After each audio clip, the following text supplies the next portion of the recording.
Welcome back to The Person Everyone Needs. I am Webb Hoggard, and we've been talking about parenting the person everyone needs for several weeks now. And I've recently just had a couple of encouragements given to me, and I just thought today I'd like to focus on that. I want to tell you that even if you're in the preparation stage, you're not yet a parent, but you want to be one day, and so you want to get things right, or maybe you're early on and you haven't seen the issues that you're causing for your children yet. Or maybe you're late. Maybe it's too late. Maybe you're trying to figure out what you did wrong or how you encourage them at this season of their life. What I want to tell you is that wherever you're at, you have what it takes. You have what it takes. Don't give up because you feel like you don't have what it takes. You do. God has entrusted one of the eternal beings that He designed from the very beginning, that He has plans for, that He has destinies for, that He is preparing a place for right now in the eternal heaven. He entrusted them to you. He trusted you with them. Are you being faithful? You may say, Webb, I don't feel like I am being faithful. That's why I'm upset. Well, there's no day like today. That's why they call it the present. It's a present. Every day you have a new opportunity to go back and be faithful again. And then if you're faithful long enough, you'll see that your life is also fruitful. I always picture that I'm speaking to you like you've got your coffee and I've got mine, and that we're trying to have a conversation, and we're getting to the end of a conversation of whatever's happening in your life, and then I just kind of throw out some advice to you because that's kind of the way I live. But there's a lot of you that are out there that are not looking for advice, and so today I'm hoping that I can just encourage you and help you from a distance and not give you any advice. So the first thing I want to tell you is, number one, you have what it takes. God trusts you with that child. Or maybe you don't have one yet. God will trust you with that child. Today is the day to prepare for what's next. Whatever season that is, whatever it is that they are getting ready to enter into, whatever season of their life, no matter how many failures you've had in the past, you can get it right this next time if you'll start to prepare for it now. I was asking my wife if she could speak to parents, what would she say? And I was trying to get her on the podcast, and maybe she'll do that with me one day. But the thing she said was, chill out, is probably not that big of a deal.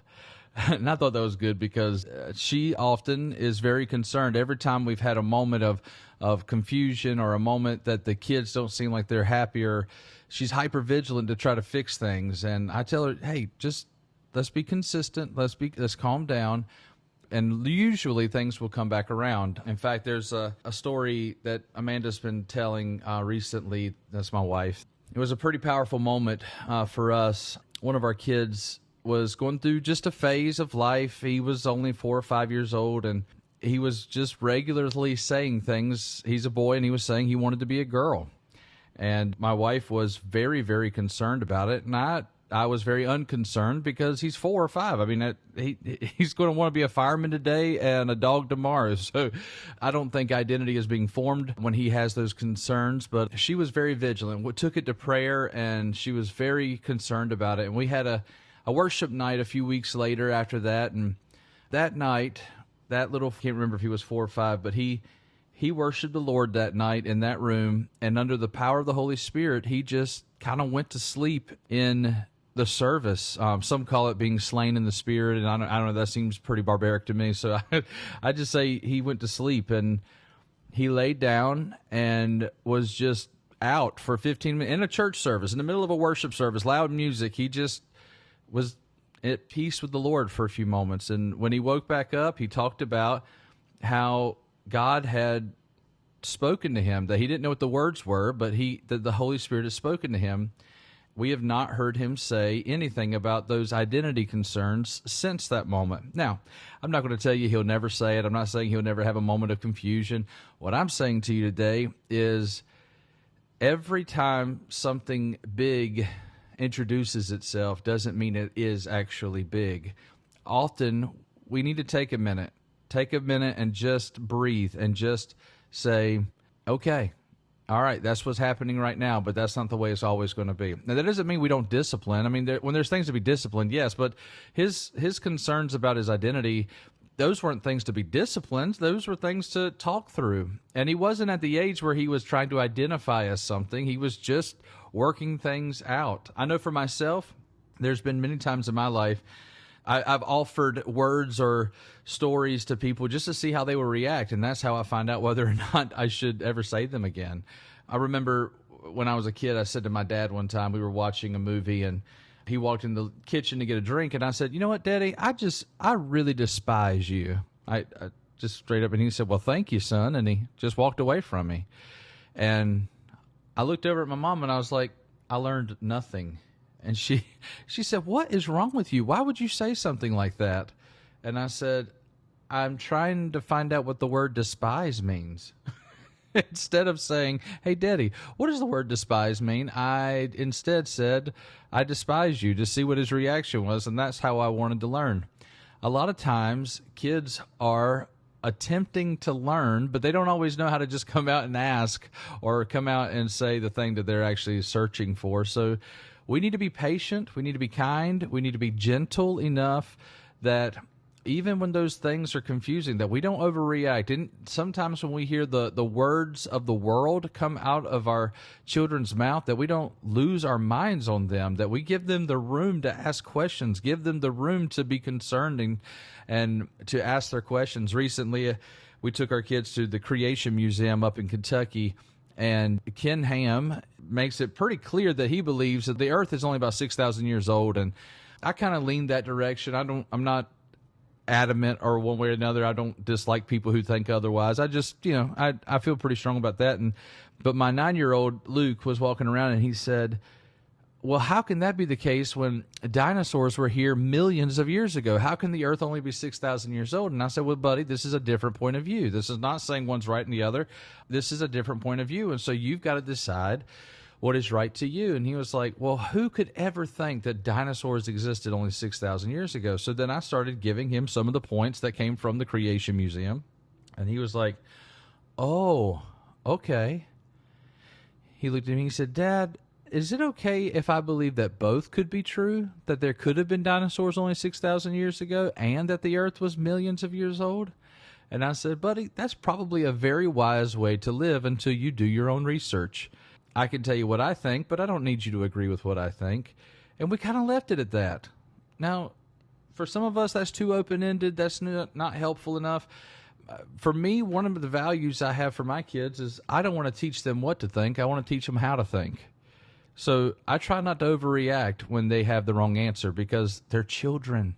Sometimes they're going to have the wrong answer. What they need to know is that they can even live over a wrong answer.